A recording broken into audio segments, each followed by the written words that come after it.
Tá gravando. Então, pessoal, vamos continuar aqui na aula de hoje. Tá? Não sei certo aqui se a gente parou aqui no capítulo 1 nesse ponto aqui, ou se foi mais para frente, mas de qualquer forma fica como uma revisão se a gente não tiver parado, já tiver visto aqui. Tá?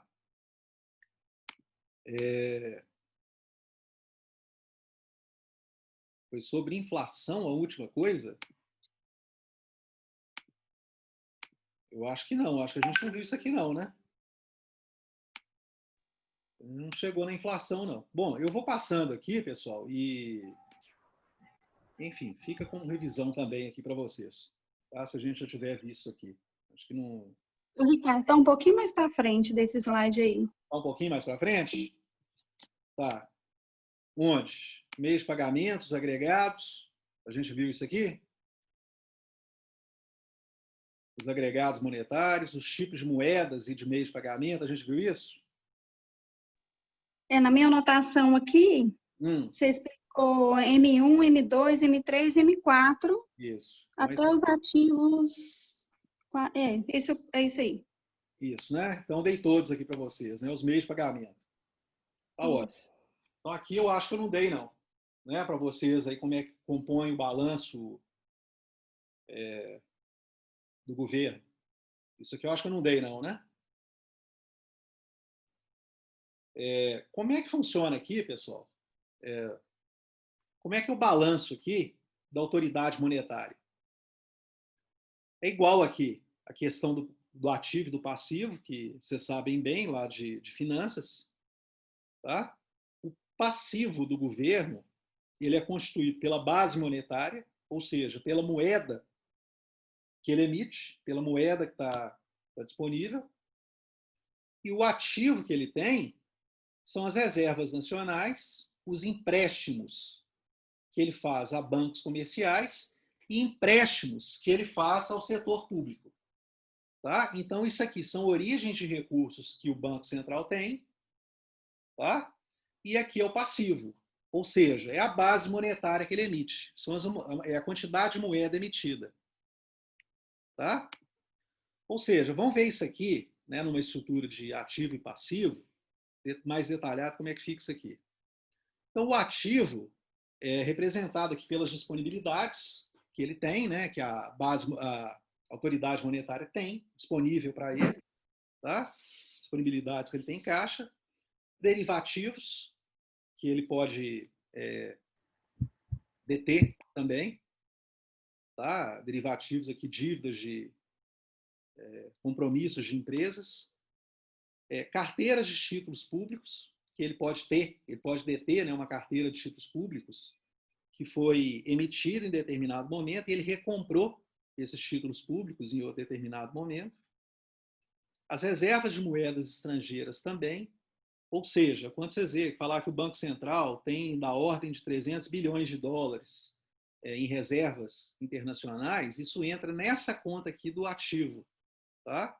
É um ativo, é um recurso que o banco tem, o Banco Central tem, a autoridade monetária possui. Pode ter também ativo em participações em organismos internacionais, por exemplo, o Brasil ele é credor atualmente do FMI, ele tem títulos, ele tem dinheiro, dólares que são do Brasil que são emprestados no FMI. Tá? Condição para ele ter uma participação, atuação no FMI. Outras contas do ativo, alguma conta que surgir que não está descrita num desses itens aqui, e imobilizado, que são imóveis, ativos imobilizados de uma forma geral, tá? Que vocês conhecem também lá da contabilidade, das finanças. Tá? Então, isso aqui é o ativo que a autoridade monetária tem. Agora, qual que é o passivo? O passivo, então, são compromissos da autoridade monetária e, por sua vez, do governo. Primeiro é a base monetária. Tá? A base monetária, o que é? É a moeda existente, emitida de alguma forma, ou sobre papel moeda, ou sobre outro tipo de título, tá? Que está disponível, que está na mão do público. As reservas bancárias também, que estão, né, as moedas que estão em reservas bancárias, que estão na posse de bancos privados ou bancos públicos, também entram no passivo. Por quê? Isso é tudo moeda que foi emitida pelo governo, pela figura aqui do Banco Central. Então, quando ele emite essa moeda, é um passivo que ele tem. É como se ele trocasse alguma riqueza, tá? Ele detivesse alguma riqueza que está aqui, tá? Alguma desses tipos aqui de instrumentos de riqueza que ele tem, e ele trocasse essa riqueza por moeda. Então, a moeda é um compromisso que o governo tem com o público geral. Por isso que a gente entra aqui, olha, como passivo. É um passivo que o governo emite. Tá? Então, tem o passivo aqui monetário, inicialmente, depois tem o passivo não monetário. O que é o passivo não monetário? A gente vai ver mais com detalhes, isso aqui mais para frente, tá? Então, eu não vou detalhar muito aqui agora, mas fiquem tranquilos que eu vou explicar mais para frente isso, tá? O mais importante aqui para a gente, pessoal, é entender essa estrutura de ativo e de passivo aqui, tá? Agora, eu vou detalhar isso depois aqui. Então, o passivo não monetário são os depósitos compulsórios ou depósitos voluntários que os bancos têm que fazer, os bancos privados e os bancos públicos têm que fazer junto ao Banco Central. Então, o que é isso, pessoal? Um depósito compulsório. Você chega, por exemplo, no Itaú, tá? O Itaú, ele recebe, vamos falar num valor aqui bem simples mesmo, a título de exemplo, tá? Para facilitar o exemplo. Suponha que o Itaú tenha 1 milhão, obviamente, que é da ordem de grandeza, infinitamente superior a isso, mas é só mesmo para colocar um exemplo bem simples para vocês, tá?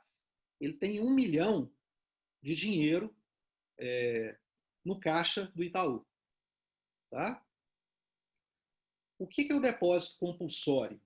O Banco Central, ele obriga, então é compulsório que os bancos, eles depositem parte desse dinheiro, um percentual desse dinheiro, junto ao Banco Central. Tá? Então, o Banco Central, ele pode emitir uma norma lá, por exemplo, e falar, olha, 30% do dinheiro que você, Itaú, tem, você tem que depositar na minha conta. Não pode ficar na sua conta para o seu uso, enquanto Banco Itaú, hipoteticamente aqui, tá? Ele tem que depositar isso no Banco Central. Isso é um depósito compulsório. Então, ele recebe do público geral e ele tem que repassar um percentual desse depósito, desse dinheiro que ele recebe, ele tem que repassar isso para o Banco Central. Ele tem que depositar na conta do Banco Central. Depois eu vou explicar o porquê disso, tá? Não vou falar agora para não embaralhar muito a cabeça de vocês. Tá?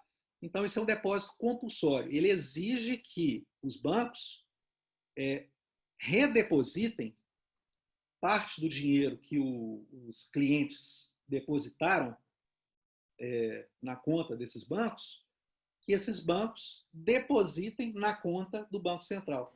Ou seja, o que ele está fazendo? Ele está retirando moeda do mercado. Tá? É para isso que ele faz, mas eu vou explicar depois com calma. E os depósitos voluntários, eles são da mesma maneira, só que eles não são obrigatórios. É o quê? Um banco privado ou um banco público, ele pegando uma parte do dinheiro que ele recebeu e ele, voluntariamente, ele está depositando no Banco Central. Por isso que a gente fala, o Banco Central tem esse papel de ser o banco dos bancos. Que ele, além dele ter um papel discricionário de gestão de todo o sistema financeiro nacional, ele também atua como um banco dos bancos. Ou seja, ele recebe depósitos dos bancos, tá? Ele empresta dinheiro para os bancos e assim por diante, além de ter esse poder regulador de escrever normas, de controlar todo o sistema financeiro nacional. A gente vai ver isso com mais detalhes para frente no curso. Ok? Mas então, pessoal, isso compõe a base não monetária também do passivo, esses depósitos são compulsórios e voluntários. Títulos de emissão própria, que porventura o Banco Central emitiu. Derivativos também, que ele tenha porventura lastreado, emitido. Vou explicar também derivativos para vocês. Empréstimos externos que ele possa porventura fazer, ou seja, ele pegou dinheiro emprestado com um país estrangeiro, por exemplo, ou pegou dinheiro emprestado com a FMI, isso é um passivo que ele tem, né? É uma dívida, é um compromisso que ele tem. Então, ele entra aqui na conta do passivo. Tá? Recursos próprios também, que porventura ele tem adquirido, de empréstimos, de outras entidades, tá? E outras contas que ele tem, outras exigibilidades que ele tem, que não tenham aparecido, não estão aqui detalhadas em cada conta dessa aqui. Tá? São outros. Então, essa é a lógica, pessoal, do balanço do Banco Central. Tá? O que é a lógica aqui, pessoal? Isso aqui é a riqueza que ele tem, são os ativos que ele tem. E aqui são os compromissos que ele tem. Então, o que acontece? O Banco Central, à medida, vamos ver uma situação aqui que ele não gera inflação. Tá? Ele tem essa riqueza aqui e ele emite o equivalente a essa riqueza que está aqui em moeda, ou então algum tipo de passivo não monetário. Na hora que ele assume, vamos colocar aqui moeda mais especificamente, aqui, que eu acho que o exemplo fica melhor. Mas a base monetária, a moeda que o Banco Central emite, vocês estão vendo aí agora o Banco Central emitir nota de R$200, tá, tem que estar lastreada com base em algum desses ativos que ele tem, que ele possui. Tá? Se ele começar a... Gente, fecha o som aí, por favor. Se ele emite moeda além do que essa base de riqueza, esse ativo que ele possui, o que acontece? Ele vai gerar inflação. A inflação, uma das formas de gerar-se inflação é a emissão de moeda descontroladamente. Tá? É como se o governo tivesse gastando mais do que tem. Ele está o tempo todo emitindo moeda, fica como se fosse aquela pessoa que dá cheque o tempo todo. Tá? Para ficar bem próximo mesmo da moeda, ele está emitindo cheque o tempo todo. Tá? O que vai acontecer na prática? Aí, voltando à questão da inflação. Uma emissão de moeda descontrolada faz com que... depois eu vou responder aqui, tá? A questão da inflação aqui. Tá? O Michael aqui está perguntando. Só um minutinho, Michael. Se ele começa a emitir moeda numa proporção maior do que a geração de ativo que ele tem, ou seja, a geração, o crescimento da riqueza daquele país, o que acontece? A moeda, ela tem um papel, a moeda é uma mercadoria, como qualquer outra, em que ela está sob aquela lei de oferta e demanda, normalmente. Então, o que acontece? Se a quantidade de moeda ela fica muito abundante na economia, obviamente ela vai se desvalorizar. Porque se a oferta dela vai ser muito maior do que a procura, o preço daquela moeda, o valor daquela moeda vai cair.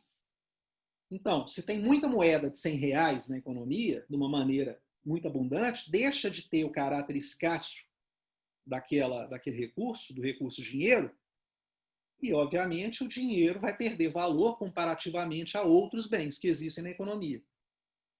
Isso é o que a gente chama de inflação. É a perda de valor da moeda. Tá? Agora a pergunta aqui, né, respondendo ao Mike, você acha que a nota de R$200 vai gerar inflação? Assim, eu dizer se vai gerar inflação, eu acho que não é nem a questão. Pode gerar um pouco de inflação ou não gerar. Mas a questão é que nesse momento está se emitindo essa moeda porque a recessão foi tão grande no país, o governo está sem dinheiro, e você não tá, a inflação está muito baixa, dada a crise, duas crises, né, uma em cima da outra que a gente viveu, né, está vivendo, que a economia está tão desacelerada que, nesse momento, emitir moeda não vai gerar inflação. Ou se gerar, é muito baixinha a inflação. Por isso o governo está adotando isso. O problema é lá na frente. Porque, na medida que a economia começar a voltar a ganhar força, a girar mais, essa moeda vai estar aí, né, circulando na economia. Em algum momento, o governo vai ter que retirar parte dessa moeda que está circulando, que ele mesmo emitiu. Então, ele vai ter que gastar dinheiro. Eu vou explicar depois para vocês como é que funciona esse mecanismo, mas ele vai ter que recomprar essa moeda que está aí disponível. Tá? Ele vai ter que criar algum instrumento, utilizar de algum instrumento para enxugar esse mercado com a quantidade de moeda que pode estar excessiva em algum momento da economia. Ele vai ter que tirar esse excesso de moeda. E para ele tirar isso, ele vai ter que se endividar mais. Ele vai ter que emitir novos títulos. Ele vai ter que trocar títulos. Vocês veem aí no mercado, por exemplo, quando você fala de um título público, Tesouro Selic, por exemplo, né? Algum título público, o que ele faz? Ele troca um título que ele emite, tá? Uma promessa de pagamento de uma dívida, por uma moeda, por dinheiro. É a maneira que ele utiliza, além de se financiar, de pegar dinheiro emprestado com as pessoas, mas também de enxugar o mercado pelo excesso de moeda que pode estar existindo na economia. Então, o risco tem esse aí, né, terminando de responder sua pergunta aqui, tá, Maicon? Eu acho que risco de ter descontrole de inflação nesse momento, eu acho que não tem. O impacto da inflação é pequeno, é claro. Se ele começar a emitir moeda desenfreadamente, isso vai acontecer. Agora, a questão é que ele emitir moeda agora, ele pode estar empurrando uma dívida para frente. Em algum momento, ele pode precisar de enxugar o mercado do excesso de moeda que tem, ele vai ter que emitir título. Mas aí, deixa isso para frente, né? Para pensar lá na frente. Tá? É isso que está acontecendo nesse momento aí. Beleza, gente? Indiana, boa noite. Alguma pergunta, gente? Aqui no chat aqui, Indiana, tem alguma pergunta, Indiana? Colocou aqui. Se tiver, vocês vão perguntando, tá, pessoal? A gente vai bem devagarzinho aqui, porque é muito conceitual isso, e essa mecânica é importante que vocês entendam. Mas vocês vão perguntando. Tá?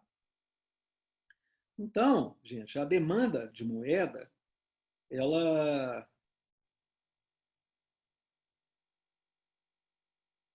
Aqui, segundo Keynes, ele falava o seguinte, né, respondendo essa pergunta aqui. Por que as pessoas mantêm moeda se existem alternativas de aplicação em ativos que produzem rendimentos? Tá? Por que as pessoas guardam moeda no colchão? Né? O famoso dinheiro debaixo do colchão.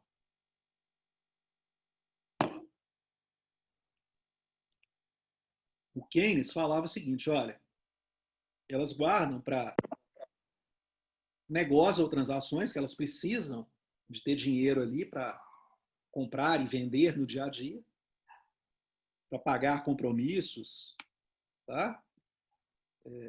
Para fazer capital de giro, né? O descompasso entre recebimento e pagamentos nas empresas, então elas mantêm para isso. Uma outra questão da detenção de moeda é precaução. As incertezas de pagamentos. Então, as pessoas guardam moeda porque tem compromissos futuros,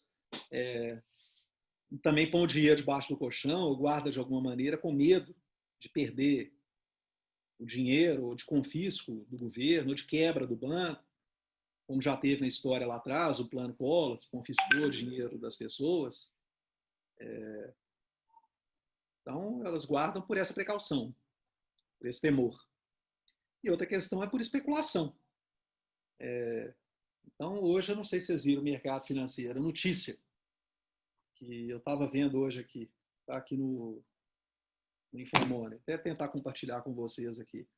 A aposta no dólar aumentou hoje aí. As pessoas estão apostando, né, esses dias aí o dólar está subindo, a gente está vendo ele esse ano subir muito, e hoje parece subiu mais aqui, ó. Vou colocar para vocês aqui.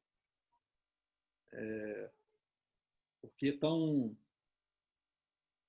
não sei se vocês viram, é questão de dos precatórios, o governo falando que vai, onde está a reportagem aqui? Emitir precatórios para o novo Bolsa Família, e o mercado reagiu mal a isso. Então, eu estou tentando achar aqui a notícia. Eu li hoje aqui, mas eu não estou achando. Então, o mercado começa a ficar mais inseguro com relação à questão fiscal brasileira. E a questão fiscal brasileira ficando mais incerta, o que acontece? Os investidores começam a buscar uma moeda mais segura, no caso o dólar. Então o dólar sobe. Tá? Então, eu não achei a notícia, mas deixa eu colocar para vocês aqui. Não sei bem onde que eu vi esse negócio hoje. Deixa eu compartilhar com vocês aqui. Então tá aqui, ó, no site do Infomoney hoje. Aqui, ó.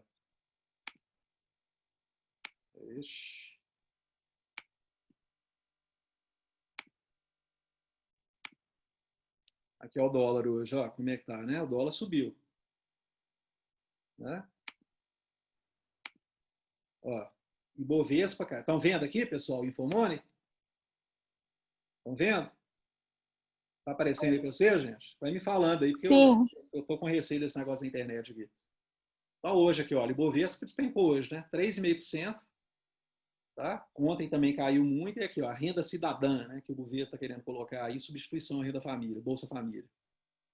Está preocupação aqui, né? Dado toda a crise, ainda estão preocupados com esse negócio aqui, de onde o governo vai tirar dinheiro para pagar isso.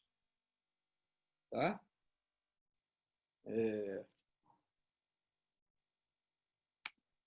Então, voltando aqui, pessoal.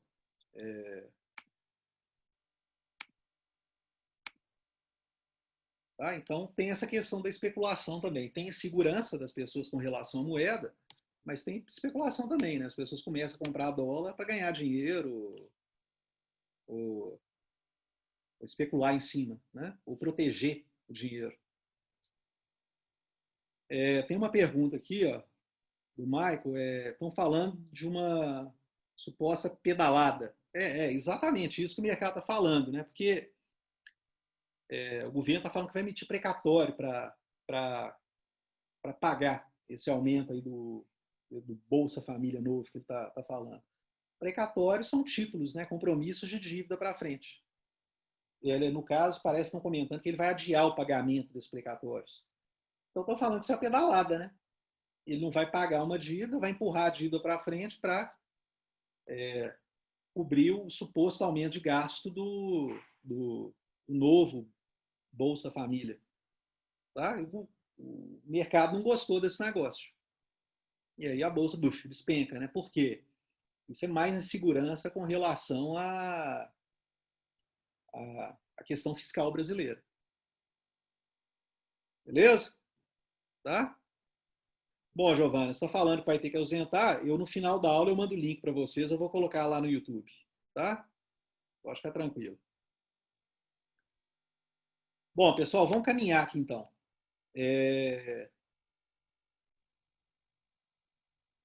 E a utilização aqui de cheque, cartão de crédito, altera a quantidade de moeda que está retida no público, né? Porque você tem um salário de R$1.000, você ainda tem o crédito, o cartão de crédito, que você pode gastar R$1.000, então você pode gastar 2, né? Supostamente você está com o dobro de dinheiro disponível.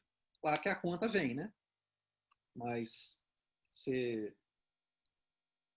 está trabalhando alavancado, como se tivesse mais moeda disponível ali.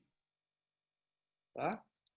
E a demanda de moeda se eleva. Então, à medida que se produz mais renda, isso é natural que aconteça e é saudável, porque à medida que aquele país ali está gerando mais renda, está gerando mais riqueza, está produzindo mais, empresas estão vendendo mais, produzindo mais, pessoas estão ganhando mais dinheiro, estão trabalhando, é claro que elas vão demandar mais moeda. Isso é demanda saudável que a gente vê da moeda, né? É essa situação que faz com que a moeda se valorize. As pessoas estão demandando mais. E, obviamente, a situação onde, de uma maneira saudável, o governo pode emitir mais moeda, sem gerar inflação. Tá? Então, essa situação, quando a atividade produtiva, ela agrega mais riqueza. Como eu comentei com vocês, a moeda ela é uma expressão da riqueza de um país. Então, se o país está produzindo mais, ele vai gerar mais moeda. Tá? Se ele não gerar moeda, vai valorizar demais. Até um ponto que pode não ser vantajoso para isso, para ele, para o país. Tá? a manter aquela valorização excessiva da moeda. Tem esse problema também. Por outro lado, pessoal, a procura por moeda, ela decresce quando os juros sobem. Tá? Por que acontece isso? Quando vocês verem lá, o governo subiu a taxa de juros.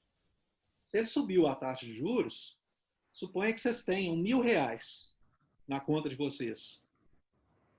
Vocês vão olhar assim, poxa, vamos supor que o governo ele subiu a taxa Selic hoje a 2%, né? Nunca vi uma situação dessa, mas eu já vi outras situações de taxa até 40%. Há pouco tempo atrás a taxa estava 15%, né? Mas vamos supor que o governo fala assim, não, aumentei a taxa Selic, a taxa básica de juros da economia, para 20%. Tá? O que ele está dizendo? Ele está falando, fulano, você tem R$1.000 aí, me empresta esses R$1.000 que eu vou te pagar 20% ao ano em cima desse dinheiro. Tá? Quando ele aumenta a taxa de juros, está acontecendo isso. Então, você olha assim, poxa, eu tenho R$1.000. Se eu emprestar esse dinheiro para o governo, daqui a um ano, eu vou ter 1.200. Opa, vou emprestar. Então, o que acontece? Você vai reter menos moeda, você vai disponibilizar essa moeda para o governo, você vai demandar menos moeda. Então, toda vez que a taxa de juros sobe, a demanda por moeda ou a procura por moeda decresce. Tá? Os agentes vão reter menos moeda e vão entregar mais essa moeda, vão emprestar mais essa moeda para o governo. Ok? Com a expectativa de maiores lucros, de obter lucro em cima desse empréstimo para o governo. E esse é um dos elementos fundamentais que o governo utiliza para controlar a inflação. Porque a inflação, como a gente viu, uma das causas da inflação, tem outra, mas vamos focar nessa aqui agora, uma das causas da inflação é o excesso de moeda disponível no mercado. Não é? A moeda está abundante na economia, ela vai perdendo seu valor, vai se desvalorizando.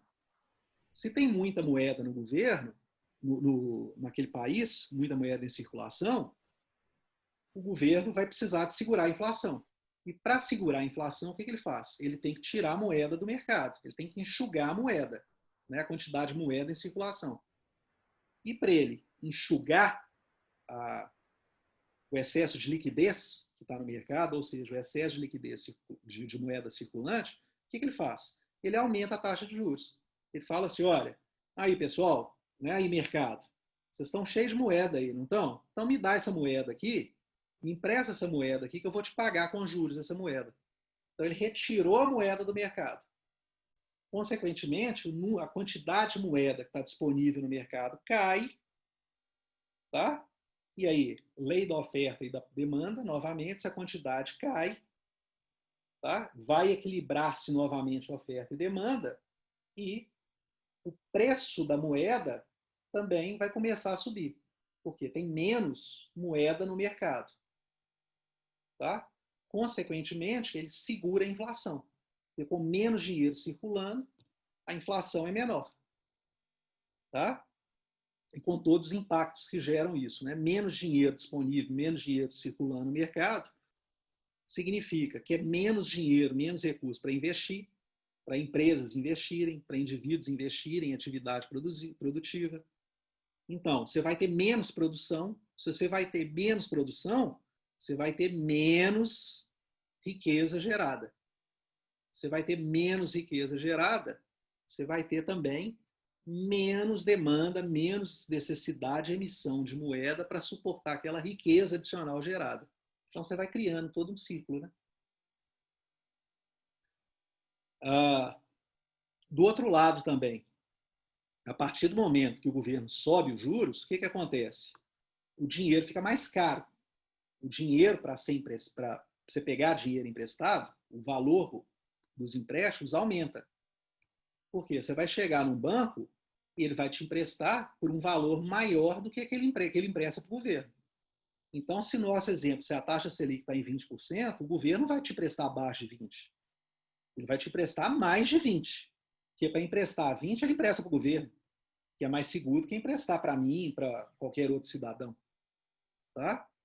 Então, para ele correr o risco, um banco, um banco privado, por exemplo, de emprestar dinheiro, ele sempre vai cobrar um spread bancário, ele vai cobrar a taxa de juros praticada pelo governo mais um spread, ou seja, um valor adicional pelo risco que ele está correndo de emprestar para alguém, né, que somos nós, que temos mais risco de calote para o banco do que o governo.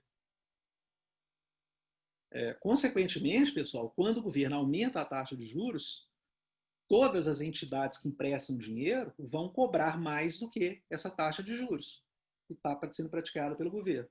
Consequentemente, o custo do dinheiro também encarece.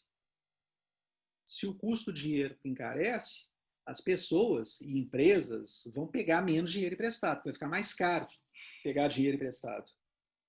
Então, por exemplo, vocês vão comprar um carro financiado, uma coisa é comprar um carro financiado a 2%, a 3%, tá, de juros ao ano. Outra coisa é comprar um carro financiado pagando 30% de juros ao ano. Né? Você vai pensar 10 vezes antes de fazer uma loucura dessa.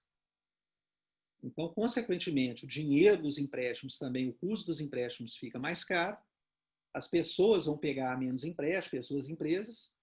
Se pessoas pegam menos dinheiro emprestado para comprar carro, para comprar algum tipo de bem, significa que montadoras de carro também vão vender menos carro. E elas vendendo menos carro vão gerar menos riqueza, vão gerar mais desemprego e assim por diante. O que está acontecendo? Tá?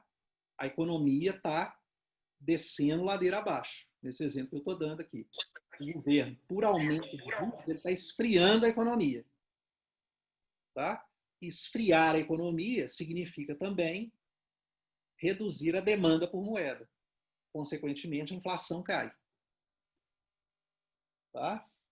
Esse é o dispositivo, o principal dispositivo, desculpa dizer, utilizado pelo governo para o controle de inflação. Tá? A inflação tem um efeito perverso no país, né? Porque o mais pobre paga o risco, ele arruma alguma maneira de corrigir a inflação e reduzir as perdas, mas o assalariado, e principalmente o pobre, é que paga o custo da inflação. Porque ele recebe o dinheiro dele, o salário dele, lá o salário mínimo no dia 5, ele tem poucos instrumentos para proteger o dinheiro dele, quando chega no final do mês, aquele dinheiro, ou no final do mês, ou como eu vivi período de hiperinflação no Brasil, comentei com vocês na aula passada, meu pai recebia o salário dele e ia correndo no mesmo dia ao supermercado fazer compra. Porque a diferença de alguns dias ali já reduzia o que ele podia comprar com o salário dele. Eu vivi isso quando era criança, adolescente. Então, a população paga de uma forma geral, né, com um empobrecimento maior. Então, tem um efeito perverso. A inflação tem um efeito perverso, principalmente sobre o mais pobre. Agora, a taxa de juros alta também tem um efeito perverso, principalmente sobre o trabalhador. Por quê? Ele perde o emprego, né? Ou ele tem menos possibilidade de emprego. Ou ele tem menos possibilidade de gerar renda também.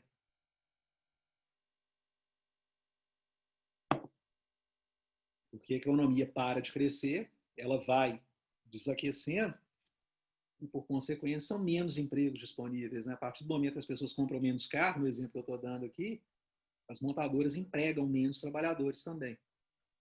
Né? Se elas empregam menos trabalhadores, você vai ter mais gente desempregada. Tá? Então, nada como o equilíbrio. Né? Infelizmente, Ricardo, a gente não conseguiu ainda sair dessa situação, né, de décadas aí que a gente vive com esse descompasso todo.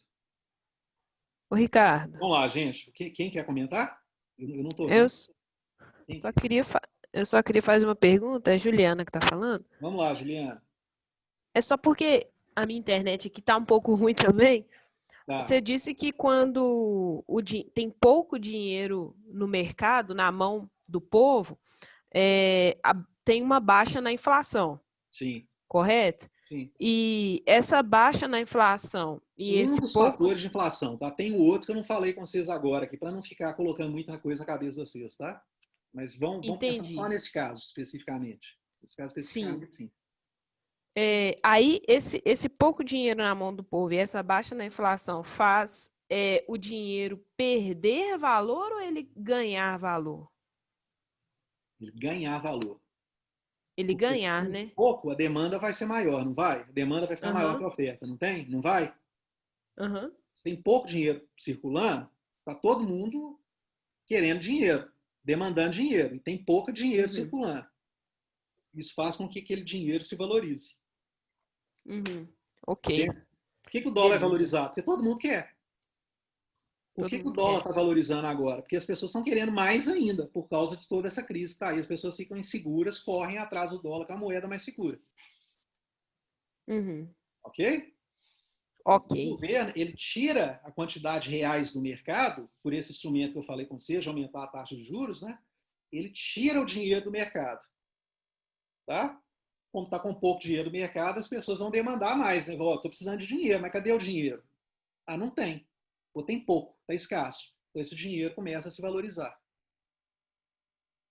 E assim a vida vai, né? O governo vai controlando, né? Valoriza ou desvaloriza o real, né? Em função desse interesse de conter a taxa de inflação, em função também de querer aumentar a exportação, que é um outro assunto que eu vou falar com vocês depois. Né? A gente vive nessa balança. Tá? Se o país está com a questão fiscal mais descontrolada, que é o momento agora que está acontecendo, os agentes vão acreditar menos naquela moeda, né? E aí vão querer ficar livre daquela moeda, que é o que aconteceu esse dia, está acontecendo agora, né? E esse ano, esses últimos dias, né? Fala, pô, essa moeda não vale nada e vai desvalorizar. Eu vou querer reter dinheiro de um país que está com a situação financeira toda bagunçada? Não vou, eu quero é ficar livre disso. Eu não vou investir nesse país. Então a demanda por aquela moeda cai. Aí você tem mais moeda circulando, o que acontece? A moeda desvaloriza. Tá? Então essa é sempre essa lei, tá, Juliana? De oferta e de demanda da moeda. O que define o valor da moeda, em linhas gerais, é isso. Esse equilíbrio de oferta e demanda. A velha lei da oferta e da demanda. Tá? Que horas o governo joga mais moeda no mercado e hora ele retira moeda do mercado exatamente para ter esse equilíbrio. Ok? Deixa eu ver os comentários aqui, pessoal. A Indiana, eu senti que depois que liberou o auxílio, deve ser o auxílio R$ 600, né? Você está comentando, hein, Indiana? As coisas básicas aumentaram muito de valor. Sim, claro. Posso estar fazendo a associação errada? Não, está perfeito. Está certinho. Tá? Produtos de consumo básico, tipo arroz. Vocês viram, o arroz subiu muito de preço. Tá? Porque nesse momento aí é o que está segurando a inflação, esses R$ 600, né? E a população é o que tem, o cara vai consumir arroz mesmo. Tá? Esses bens de alimentação, né? Vocês estão vendo aí, produtos de alimentação, principalmente cesta básica, subiu de preço. Carne também subiu de preço. Tudo subiu de preço, né? De alimentação básica, porque as pessoas, né, estão com esse recurso disponível e o pouco que elas têm nesse momento aí, o desemprego está muito grande, ninguém vai comprar carne nesse momento, né? Quem tem R$ 600 não vai, você vai comprar mais comida. Tá? Então, a inflação dos alimentos a gente viu. Está aumentando aí, aumentou nesse período. Ok? Deixa eu ver os comentários aqui, então. Lei da oferta e da demanda, houve um aumento significativo do consumo de comida e bebida, exatamente, né? Bebida que o pessoal está ficando em casa mais, está bebendo mais, né? Que seja isso, né? É isso. Tá?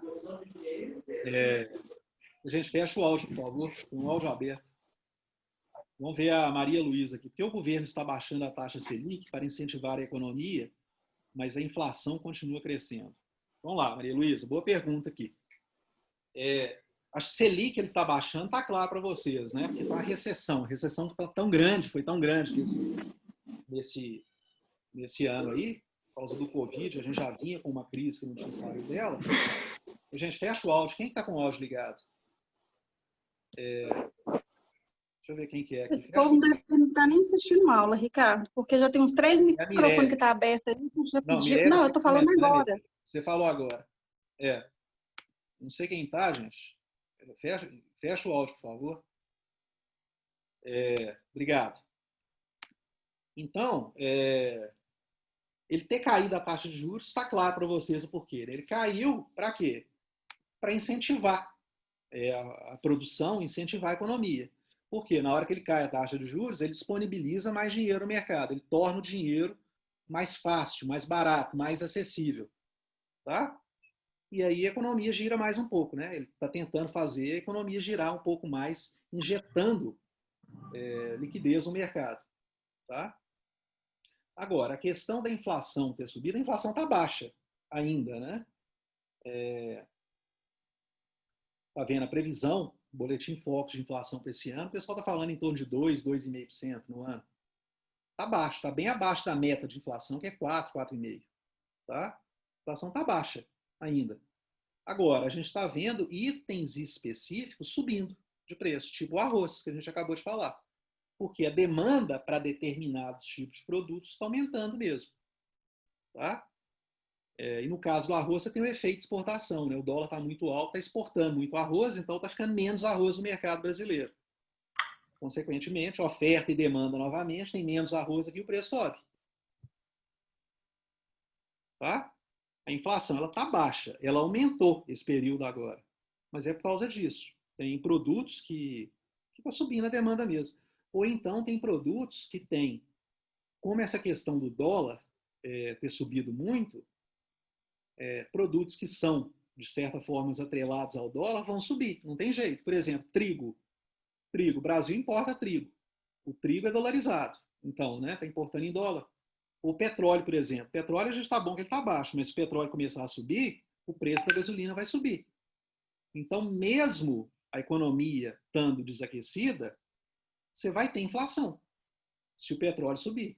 Né? Vai ter inflação do petróleo, que é um componente da cesta, né, do índice de inflação. A questão é qual a proporção que ele tem, né? No índice de inflação. Ele pode subir, mas outros produtos podem cair, e a inflação permanece constante, ou baixa, ou alta. Tá? Essa é a inflação, pessoal, o outro tipo de inflação que eu falei que tinha, que eu não ia comentar com vocês, mas agora eu estou falando com vocês. Tá? A gente tem a inflação de demanda, tá? Que é o que é? Basicamente, as pessoas comprando mais, as pessoas demandando mais moeda. Tá? E aí você tem essa inflação na medida que a moeda está abundante. Tá? As pessoas comprando mais produto do que a capacidade produtiva tem disponível, vai subir. Agora, tem uma inflação de custo também, que é essa que eu acabei de falar com vocês. Tá? Independente das pessoas estarem demandando mais ou menos os produtos podem encarecer quando o custo deles aumentou. Exemplo disso, por exemplo, produtos como passagem aéreas, por exemplo, que sobem quando o petróleo sobe. Companhia aérea, 60% do custo da companhia aérea, o que é? Combustível. É combustível para aviação. Então, as pessoas demandando ou não voos, se o preço do petróleo sobe, o preço do combustível vai subir. Tá? Essa é a famosa inflação de custos que a gente está falando aqui. Independentemente do aumento da demanda por aquele produto ou não, aquele produto vai subir, porque o custo dele aumentou. Ok? Beleza, Luísa? Respondi a sua pergunta, então, né? Vamos ver aqui, vamos passar para frente aqui o Michael. Quero ver, ano que vem, estão falando que a inflação vai subir. Quero ver como vai ficar as coisas, professor. Eu acho que no ano que vem não tem problema de inflação, vai subir um pouquinho mais, mas inflação, não acho que a gente vai ter problema, pelo menos no cenário que está hoje aqui, a gente não tem problema de inflação para o ano que vem, não. Tá, vamos ver, né? Se não acontece alguma coisa, né? Sempre a gente não tem bola de cristal aqui, né? Ninguém previa se cair esse meteoro do Covid esse ano, né? No país. Mas, considerando a tendência com base no que está acontecendo hoje, eu não acho que a inflação no ano que vem, não acho que tem chance de estar disparando, não. Tá? Vai aumentar um pouquinho mais, mas eu não acho que nada que foge do controle, não. Tá? Bom, pessoal, vamos caminhar aqui, então. Deixa eu ver, tem mais comentário aqui? Tem.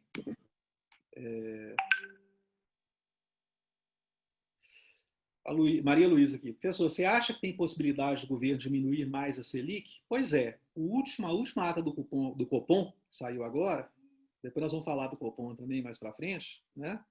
O Conselho de Política Monetária, que define exatamente qual que é a taxa Selic, ele deixou nas entrelinhas uma possibilidade para reduzir a Selic.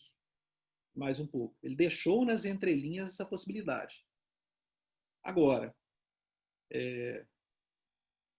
o mercado, até então, não está apostando mais em queda da Selic. Não dá para te dizer, aí a gente fica muito em futurismo aqui em bola de cristal, tem que ver como é que vai comportar aí para frente.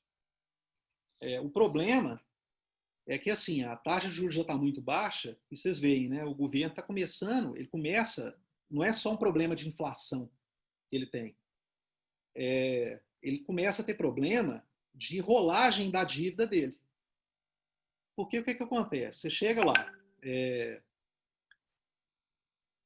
se o governo americano está pagando uma taxa de juros, a Selic dele está próxima de zero, que é o que está acontecendo agora, e se o governo brasileiro começa a aproximar muito a Selic para perto de zero, o que acontece? Ele não tem nenhum tipo de atrativo para o investidor deixar o dinheiro aqui. Né? Para ganhar pouco, é melhor não correr risco nenhum. Então, o que acontece? O investidor tira o dinheiro daqui e vai para economias que pagam uma taxa de juros melhor. Ou ficam dispostos a receber uma taxa de juros menor, porém com muito menos risco. Tá? Ô, Ricardo. Oi. Crislane, eu tenho uma dúvida. É cheio, né, de ramificações, a gente começa a falar de uma coisa, vem outra, né, e vai. Quando a gente vê, a gente está igual o Windows, né? Cheio de janela aberta. Mas é intrigante, é legal. Na verdade, assim, é porque eu vi aqui que alguém comentou que depois do auxílio, né, as coisas mais básicas aumentaram, mas eu acho que a gente tem que considerar algumas coisas falando disso. Primeiro que o Conceia, que era um dos órgãos responsáveis pela segurança alimentar no Brasil, o dia que o Bolsonaro pisou no Planalto, ele excluiu esse órgão.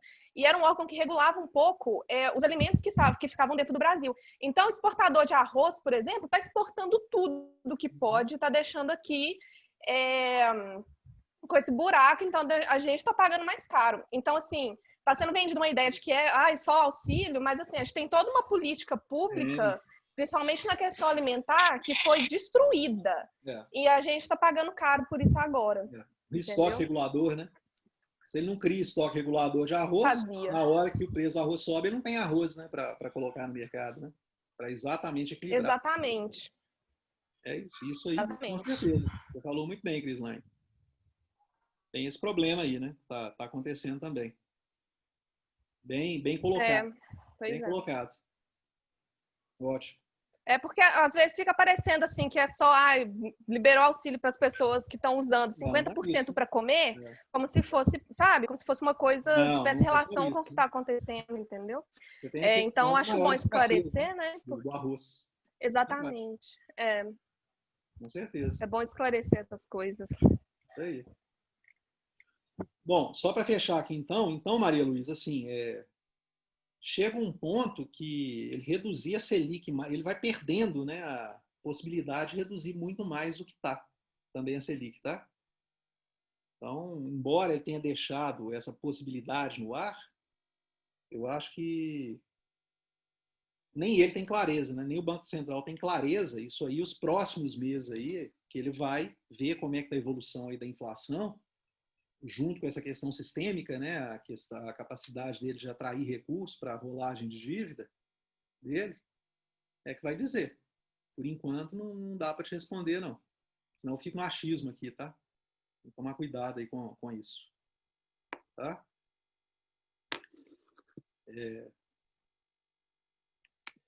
Bom, pessoal, vamos continuar aqui então, né? Como é que está o horário aqui? Esse assunto ele é intrigante, né? E a gente empolga com isso aqui. E eu acho muito bacana que entusiasmo que é gerado nesse assunto. Eu fico feliz de vocês ficarem também entusiasmados com esse assunto, que a gente começa a entender coisas que estão no dia a dia nosso, da realidade nossa, né? Então, voltando aqui, pessoal, a procura por moeda, então, ela decresce quando o juro sobe. quando eu expliquei para vocês, porque as pessoas vão, né, emprestar mais o dinheiro, vão demandar menos aquele dinheiro, porque o governo está buscando dinheiro. Tá? Indiana, qual que é o órgão que foi extinto que você falou, Maria Luísa? Não foi Maria Luísa, né? Foi quem falou aqui? O órgão de regulação, de controle de produtos, arroz, você comentou agora, é Crislaine, né? Crislaine. Fala pra gente aí o nome do órgão, Crislaine. Conceia. Tá respondido aqui, tá? E do outro lado, então, pessoal, caminhando aqui, a procura diminui quando recrudesce o processo inflacionário.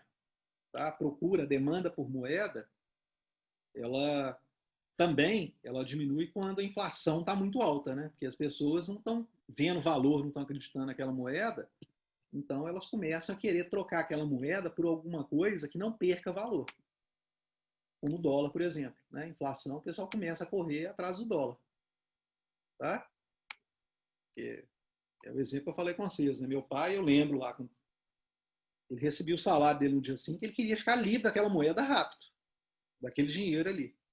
Então, ele recebia o salário dele, trocava por supermercado, tá? Trocava por dólar, trocava por algum tipo de ativo que não perdesse um valor tão rápido. Tá? Então as pessoas querem ficar livres daquilo ali, daquele abacaxi ali. Tá? Quando a inflação está muito alta também, elas querem ficar livres daquela moeda ali que está perdendo valor muito rápido.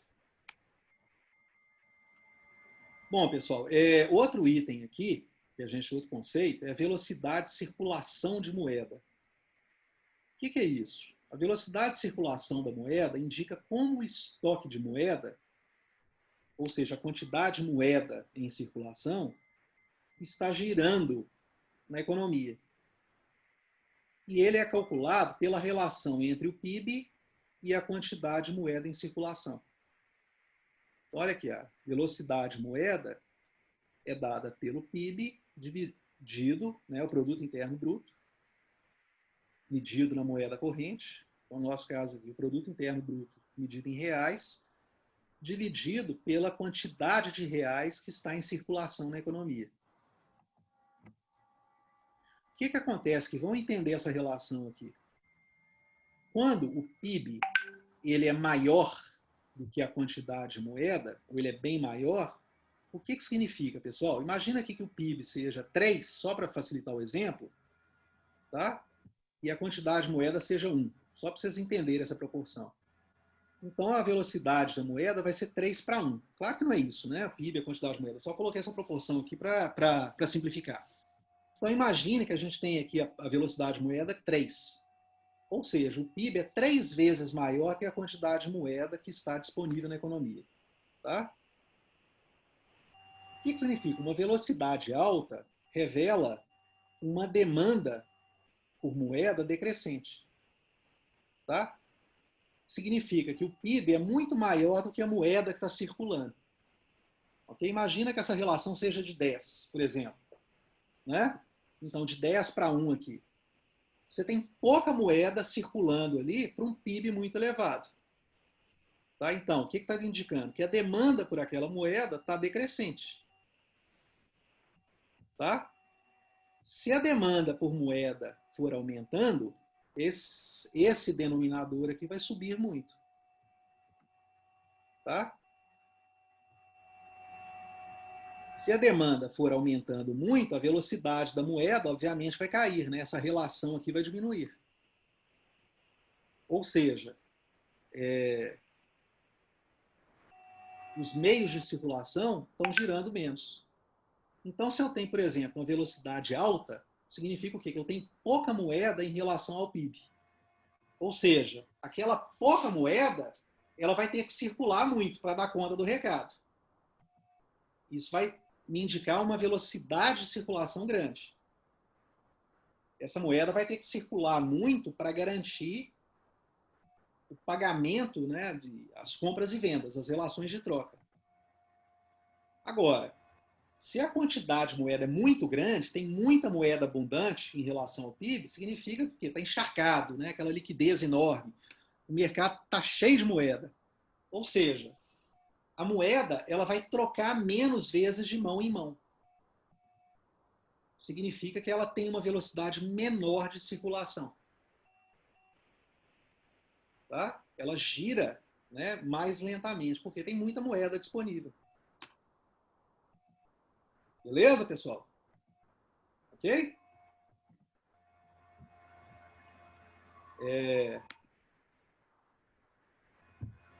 Agora, pessoal,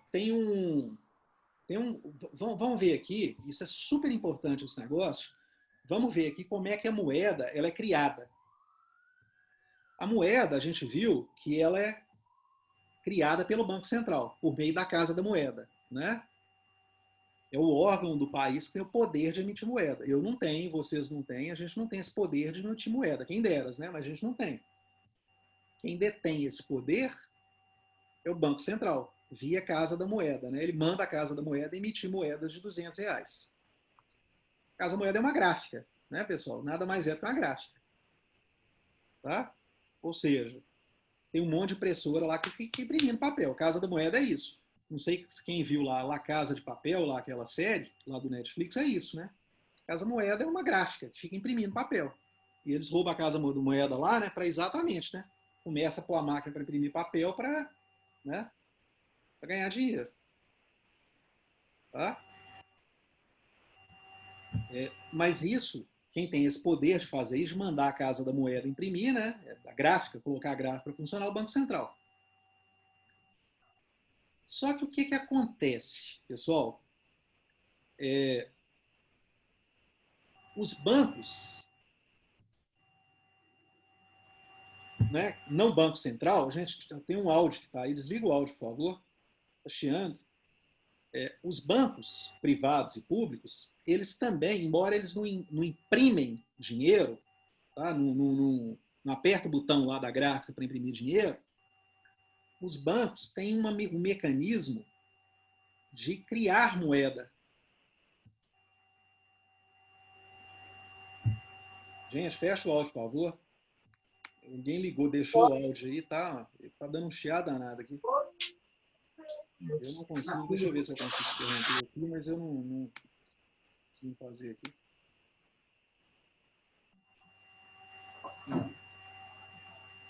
Bom, então os bancos, eles conseguem criar moeda, eles não imprimem papel, mas eles têm um recurso para criar moeda. Eu não sei se vocês sabem disso, é isso que eu vou mostrar para vocês aqui agora, como é que esse negócio funciona. Ó, se a gente for olhar os bancos comerciais, tá? Itaú, Bradesco, Banco do Brasil, né? Esses bancos que vocês conhecem bem. Eles têm lá no balanço deles, eles têm o ativo, que é o dinheiro em caixa, tá? Que eles têm. E esse ativo, dinheiro do caixa, o quê? Vem de recursos que eles captam. Tá? Agora, o passivo deles, o que é? O passivo dele vem dos depósitos que as pessoas fazem no banco. Tá? Então, quando um banco, você vai lá e deposita R$ 1.000 no banco, isso entra no banco no passivo dele. Por quê? O banco é como se o banco devesse para vocês os R$ 1.000 que vocês depositaram lá na conta dele. Ele tem um compromisso com vocês. Na hora que vocês quiserem chegar lá e sacar, ele tem que entregar o dinheiro para vocês. Ele guardou o dinheiro ali. Né? A origem dos bancos é isso. Né? Lá atrás, né? na Idade Média, né? E começa esse papel dos bancos, é exatamente isso. Né? As pessoas, para não ficarem andando com dinheiro e tudo mais, elas deixavam aquele dinheiro guardado com alguém. Tá? E esse alguém emitia um papel. Fala, olha, você tem tanto de dinheiro comigo aqui guardado. Ok? Esse é o surgimento dos bancos. Né?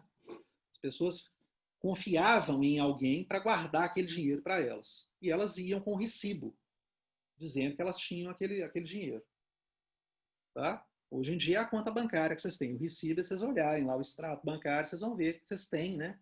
Vocês confiaram aquele dinheiro para algum banco, Itaú, para o Bradesco, Santander, o banco que vocês quiserem, e vocês têm um recibo ali que o dinheiro está guardado com aquele banco.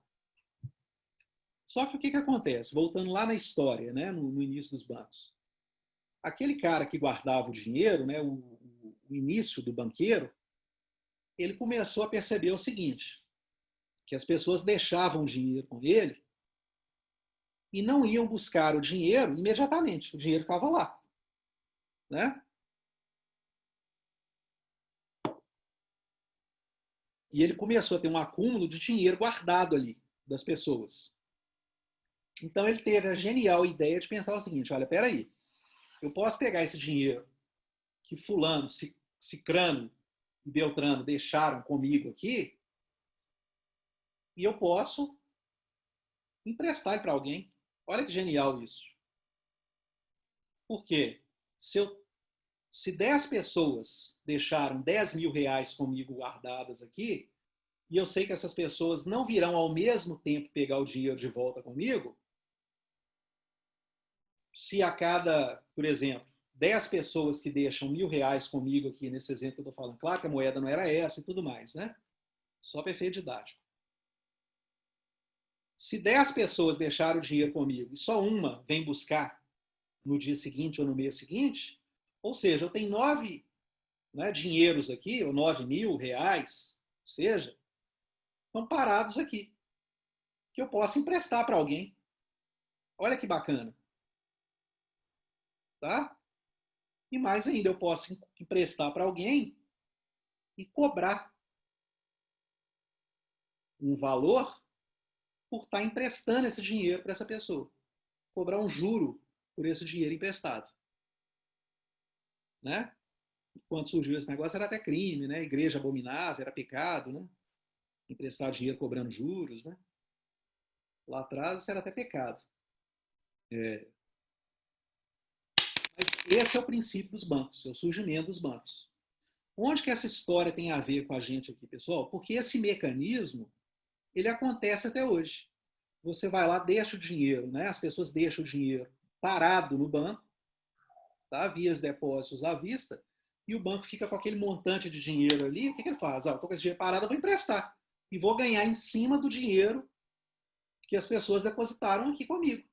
O dinheiro está parado mesmo, deixa eu ganhar dinheiro com esse negócio. Tá? Então, as pessoas fazem o depósito à vista no banco e o dinheiro pega parte desse dinheiro e empresta para outras pessoas. Ok? Esse é o mecanismo que os bancos fazem, normalmente. Agora vamos ver como é que isso aqui vira dinheiro. Isso gera dinheiro adicional. Tá? O que acontece, pessoal? Deixa eu voltar aqui, pra vocês não desviarem a atenção. Ó, nessa situação inicial aqui, vamos supor que tinha 10 mil reais na economia disponível. Bem simples, tá? Estava disponível na economia circulando ali. Essas pessoas foram lá e depositaram nesse banco. Suponha que só tem um banco ali, um banco comercial, tá? E as pessoas foram lá e depositaram todos esses 10 mil reais em dinheiro que elas tinham, foram lá e depositaram à vista nesse banco. Tá? E a maior parte delas não vai lá sacar o dinheiro. Ok? Aí esse banco, esse único banco aqui que a gente está falando como exemplo, ele vai lá e empresta desses 10 mil, ele empresta 5 para outras pessoas. Tá? Qual que foi o efeito desse empréstimo, desses 5 mil? O efeito foi o mesmo de ter criado o banco, como se o banco tivesse criado 5 mil reais. Ele não imprimiu moeda. A moeda é a mesma. Mas as pessoas que depositaram o dinheiro no banco, a gente tinha 10 mil aqui. Só que além desses 10 mil, dessas pessoas que colocaram em depósito à vista no banco, vai ter outros 5 mil na mão de outras pessoas que pegaram o dinheiro emprestado com o banco. Então, essa economia inicial que tinha 10 mil, ela agora tem 15. Olha que maluco, né? Ou seja, esse efeito do banco de pegar dinheiro das pessoas e emprestar para as outras tem um efeito de criar moeda. Tem o mesmo efeito de criar moeda. Ele não imprime a moeda, mas ele criou moeda. Aquela economia inicial ali, né, aquele país, aquela região ali que tinha 10 mil reais de dinheiro, agora vai ter 15. Entenderam esse conceito, pessoal, essa questão? Como é que os bancos geram moeda? Como é que eles criam moeda? Embora eles não imprimam, mas eles estão criando. Toda vez que eles pegam dinheiro dos rentistas dele, dos correntistas dele, e emprestam para outras pessoas, você tem esse efeito multiplicador do dinheiro. O dinheiro vai sendo recriado. Tá? Tem um comentário aqui, pessoal. Deixa eu ver aqui o que é. Sim, isso aí.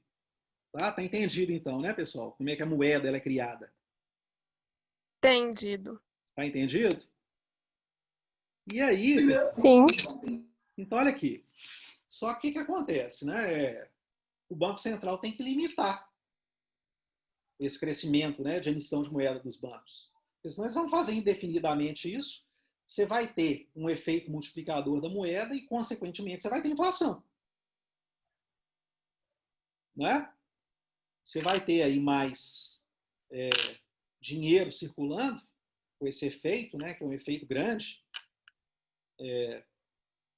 Os bancos tendo esse poder de criar moeda, você vai ter mais moeda disponível via empréstimos, os meios de pagamento, então, vão se elevar, né?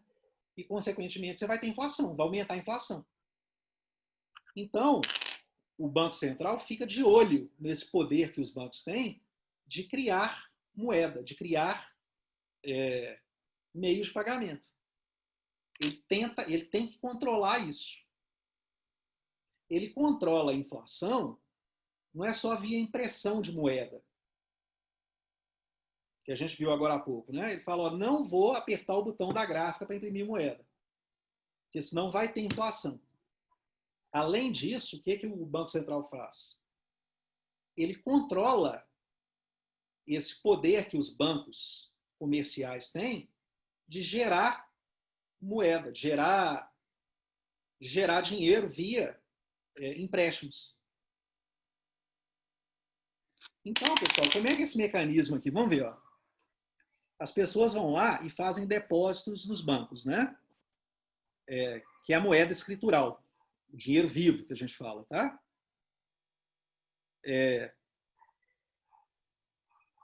Elas fazem aplicações e os bancos geram empréstimos, né? Fazem empréstimos, tá? Também para as pessoas, né? Esses empréstimos, essas aplicações geram novos empréstimos também. Então vai virando uma bola de neve o negócio, né? E, consequentemente, os meios de pagamento vão indefinidamente aumentando. O banco gera um novo empréstimo para as pessoas pegam esse dinheiro, pagam as outras pessoas, essas outras pessoas vão lá e pegam esse dinheiro e voltam no banco e redepositam o dinheiro no banco. Então vai virando uma bola de neve, né? E o banco vai reemprestando, até quando para esse negócio? Tá? Então a gente viu, isso acontece, essa bola de neve, porque existe uma reduzida probabilidade dos depositantes de gerarem simultaneamente o dinheiro. Se todo mundo for no mesmo dia e sacar todo o dinheiro que tem nos bancos, vai ser uma quebradeira, o banco não vai ter dinheiro vivo, moeda escritural, tá, para pagar todo mundo. Né? Se chegar todo mundo lá e pegar o dinheiro no mesmo dia lá no Itaú, o Itaú quebra.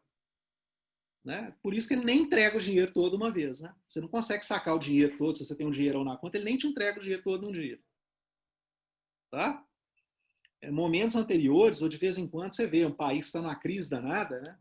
Todo mundo corre para o banco para sacar o dinheiro. Né? Aconteceu isso no Brasil aqui. Né?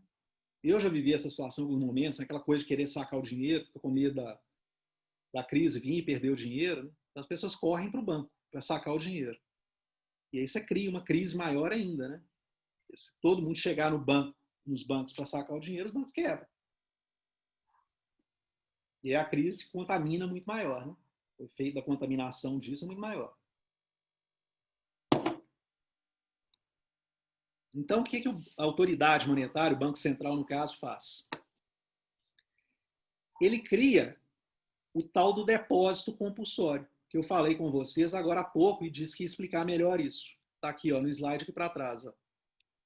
Olha os depósitos compulsórios aqui, ó, que eu estava explicando para vocês aqui, ó, no passivo do Banco Central, agora há pouco. Tá? O que são os depósitos compulsórios? São depósitos que o Banco Central obriga que os bancos comerciais façam na conta do Banco Central, no Banco Central. Então é como se o Banco Central tivesse uma... Como não? Ele tem, né? Cada banco tem uma conta corrente no Banco Central, tá? E quando você vai lá, deposita o dinheiro, né? Todo mundo deposita o dinheiro no Itaú, o Banco Central exige, ele obriga que parte desse dinheiro que as pessoas depositaram no Itaú, que o Itaú redeposite no Banco Central.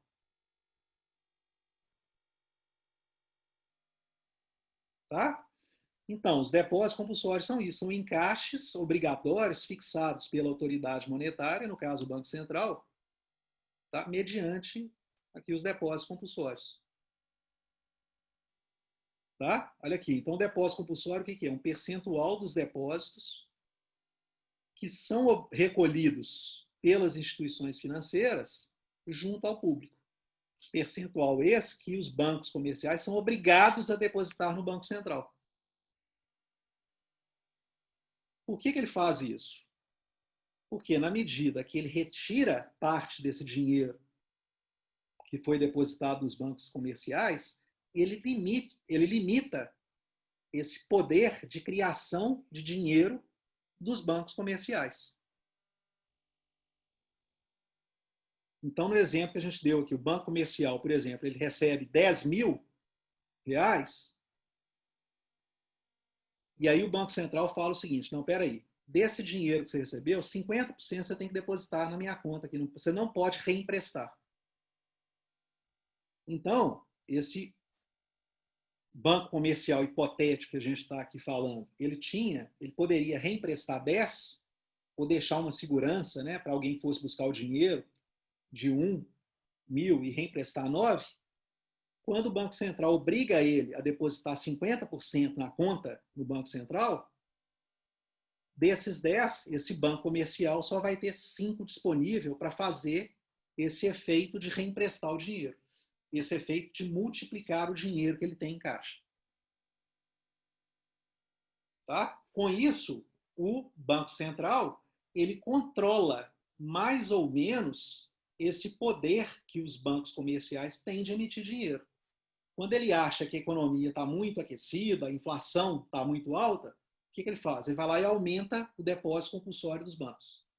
Ele obriga que os bancos retenham mais dinheiro no Banco Central. Consequentemente, vai sobrar menos dinheiro para os bancos comerciais emprestarem. Nesse momento, os bancos comerciais tendo menos dinheiro para emprestar, consequentemente, eles vão cobrar mais caro para emprestar dinheiro para a população. Tá? Logo, o custo dos empréstimos sobe. Se o custo dos empréstimos sobe, as pessoas vão pegar menos dinheiro emprestado, as pessoas e firmas vão pegar menos dinheiro emprestado, com menos dinheiro emprestado, o que vai acontecer? A produção vai diminuir, os gastos das famílias vão diminuir, consequentemente, o que acontece? A inflação cai. Né? Vai aumentar o desemprego, as pessoas vão estar mais desempregadas, vão consumir menos, e aí a demanda cai, a demanda caindo, a inflação cai também. Tá? Em outras situações, quando a economia está muito desaquecida, o Banco Central pode chegar ali e reduzir o compulsório dos bancos. Ou seja, o que ele está falando? Bancos, vocês podem emprestar mais. Tá? Emprestem mais porque eu estou precisando de dar um grau na economia. Eu estou precisando de estimular a economia. Então, ele libera, ele permite que os bancos comerciais emprestem mais. Ok, pessoal? Está entendido esse dispositivo de criação de dinheiro, né? Não de dinheiro impresso, mas em meios de pagamento? E como que o Banco Central controla isso? Ok? Bom, então esse é o depósito compulsório. Agora, além do depósito compulsório, existe o depósito voluntário também. Tá? O depósito de livre movimentação. É o dinheiro que os bancos comerciais têm e, por livre decisão deles, eles depositam também mais no Banco Central. Tá? Por uma questão de garantia futura, o dinheiro está sobrando, eles não estão vendo que vão emprestar, por questão de segurança, tá? Para suportar operações futuras. Fala, não, esse dinheiro aqui eu vou depositar mais no banco. Então, além do depósito compulsório, também tem o depósito livre, que às vezes o banco ele aumenta esse depósito do Banco Central. Se sobra mais dinheiro na conta dele, mais do que ele está emprestando, ele vai e deposita.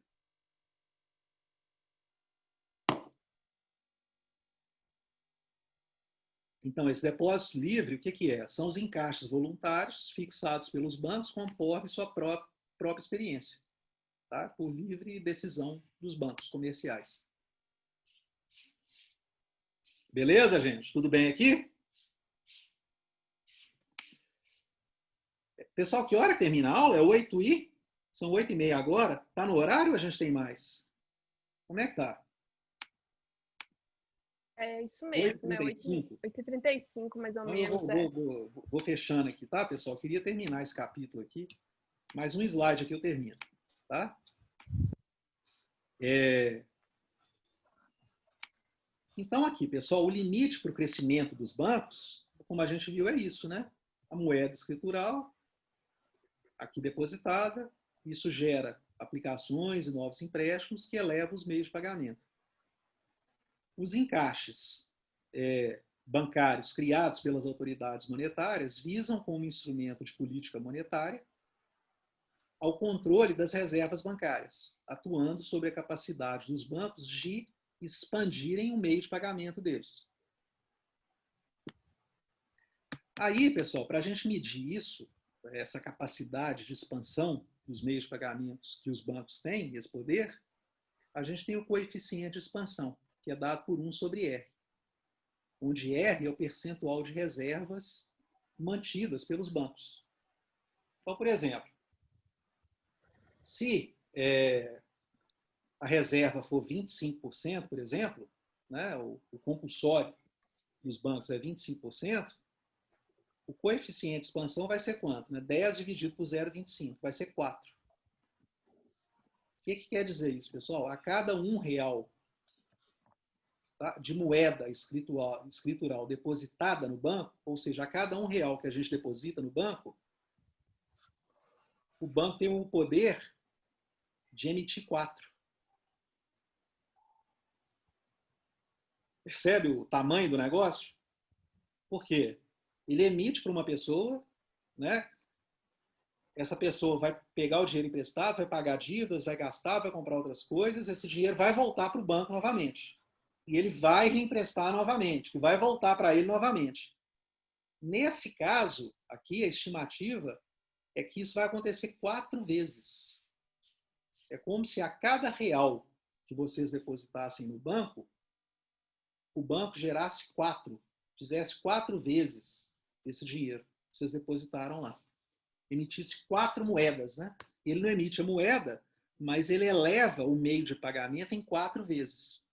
Tá? Nesse caso aqui, né? Se o compulsório for de 25%.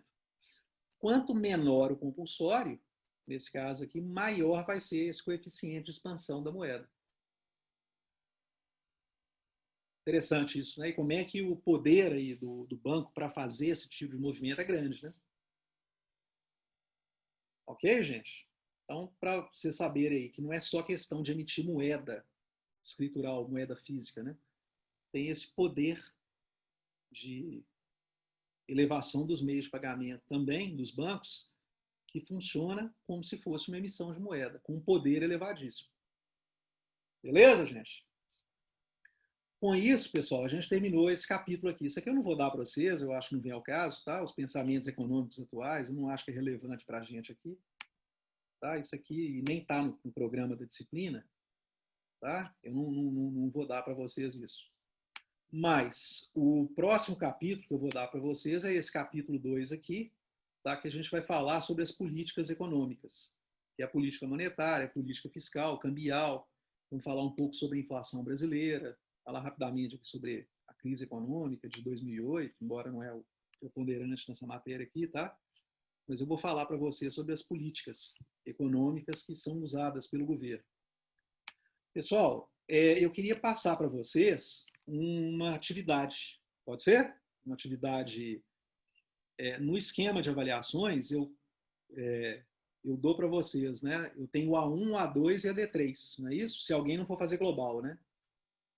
Eu queria passar para vocês, pessoal, pedir para vocês, né, como atividade avaliativa, que vocês fizessem uma resenha desse primeiro capítulo do livro, tá? Para vocês me entregarem na próxima aula. Pode ser? Resenha de 2 páginas. Duas páginas, tá? Não é folhas, não. 2 páginas. Ok? Bem simples, 2 páginas. Vocês vão ler esse capítulo do livro, vão assistir a aula novamente, as aulas, quem quiser assistir. Está disponível para vocês, tá? Vou colocar lá no YouTube o link de hoje aqui também. Vejam também o slide e façam uma resenha, não é resumo, não, resenha de 2 páginas, beleza? Vocês vão me entregar na próxima aula e vai valer ponto dentro daqueles 20 pontos que eu tenho para distribuir com vocês aí na primeira etapa, antes da primeira prova. Beleza, pessoal? Tranquilo aqui? Então é isso, vamos terminar por aqui hoje. Tá joia? Capítulo, não escutei. Não. Eu vou colocar para vocês, no máximo 2 páginas, tá? O capítulo 1 do livro, tá? Do Assaf Neto, que é o livro texto que a gente está adotando. Tem na biblioteca virtual, então não tem problema para ninguém, tá? Mais os slides, mais a aula que está gravada, essas aulas que eu dei, que estão lá no YouTube para vocês. Daqui a pouco eu vou mandar o link dessa aula. Então, gente, o que eu vou fazer? Na aula que vem eu crio, lá no Google Drive, igual eu fiz no semestre passado com vocês, eu crio um Google Drive para essa disciplina e vocês postam lá. Tá? Beleza, gente? Ok? Então é isso, gente. Até daqui 2 semanas. A gente reencontra novamente. Qualquer dúvida, qualquer comentário que vocês quiserem, deixa lá no WhatsApp, tá? Que eu estou à disposição de vocês. Entra lá, vê o vídeo também que eu vou colocar, tá? Assina o sininho, aquelas coisas lá, inscreve no canal, que eu vou colocando material para vocês vão recebendo informação da matéria, ou coisas interessantes que eu for divulgando, eu vou mandando para vocês aí. Ricardo, em grupo ou individual? Individual. Tá? Beleza? Tá joia, gente? Então, obrigado. Até daqui 15 dias a gente se vê. Tá? Boa noite para vocês. Até, tchauzinho. Boa noite. Boa noite.